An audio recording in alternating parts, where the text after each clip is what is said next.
জাতীয় শিক্ষানীতি 2020 কোনো রাজ্যের উপর চাপিয়ে দেওয়া যায় না, এমনকি তা মেনে চলার জন্য কোনো রাজ্যকে বাধ্যও করতে পারে না আদালত।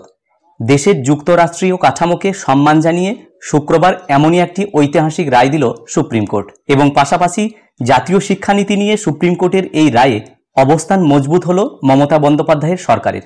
পশ্চিমবঙ্গ, তামিলনাড়ু এবং কেরল সরকার এখনও জাতীয় শিক্ষানীতি গ্রহণ করেননি। ওই রাজ্যগুলিতে নীতিটি চালু করার আর্জি জানিয়ে একটি মামলা দায়ের হয়েছিল সর্বোচ্চ আদালতে। সেই মামলা খারিজ করে বিচারপতি জে.বি. পারদিওয়ালা এবং বিচারপতি আর মহাদেবনের বেঞ্চ জানিয়ে দিয়েছে, সুপ্রিম কোর্ট কোনো রাজ্যকে জাতীয় শিক্ষানীতি গ্রহণে বাধ্য করতে পারে না। কোনো নীতির কারণে মৌলিক অধিকার যদি লঙ্ঘিত হয়, একমাত্র সেক্ষেত্রেই আদালত হস্তক্ষেপ করতে পারে। সর্বোচ্চ আদালতের এই রায়কে স্বাগত জানিয়েছেন পশ্চিমবঙ্গের মাননীয় শিক্ষামন্ত্রী ব্রাত্য বসু এবং অন্যান্য এডুকেশন কমিটির পক্ষ থেকেও এই রায়কে সম্মান জানানো হয়েছে।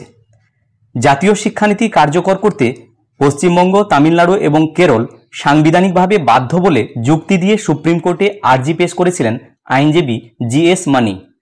তার বক্তব্য ছিল, পড়ুয়াদের হিন্দি সহ 3টি ভাষা শিক্ষা করতে হবে বলে জাতীয় শিক্ষানীতিতে বলা হয়েছে। সেই কারণেই 3টি রাজ্য এর বিরোধিতা করছে। ওই আইনজীবীর যুক্তি, বিনামূল্যে শিক্ষার সাংবিধানিক অধিকার রয়েছে শিশুদের। জাতীয় শিক্ষানীতিকে খারিজ করে শিশুদের তা থেকে বঞ্চিত করছে রাজ্যগুলি। আর্জিটি খারিজ করে দিয়ে বিচারপতিরা বলেন, সংবিধানের 32 নম্বর অনুচ্ছেদ অনুযায়ী রাষ্ট্রের কোনো পদক্ষেপ যদি নাগরিকদের মৌলিক অধিকারকে লঙ্ঘিত করে, সেক্ষেত্রেই আদালত হস্তক্ষেপ করতে পারে, কিন্তু জাতীয় শিক্ষানীতি গ্রহণে কোনো রাজ্যকে বাধ্য করতে পারে না। সুতরাং এই মুহূর্তে দেশের যুক্তরাষ্ট্রীয় কাঠামোকে সম্মান জানিয়ে সুপ্রিম কোর্টের এই রায় একটি ঐতিহাসিক রায়। এই প্রতিবেদনটি আনন্দবাজার, বর্তমান সহ অন্যান্য লিডিং পত্রিকায় প্রকাশিত হয়েছে। প্রতিবেদনটি হুবহু এই ভিডিওর মাধ্যমে শেয়ার করার চেষ্টা করলাম। ভিডিওটি সকলকে দেখার জন্য ধন্যবাদ। সকলে ভালো থাকুন, সুস্থ থাকুন।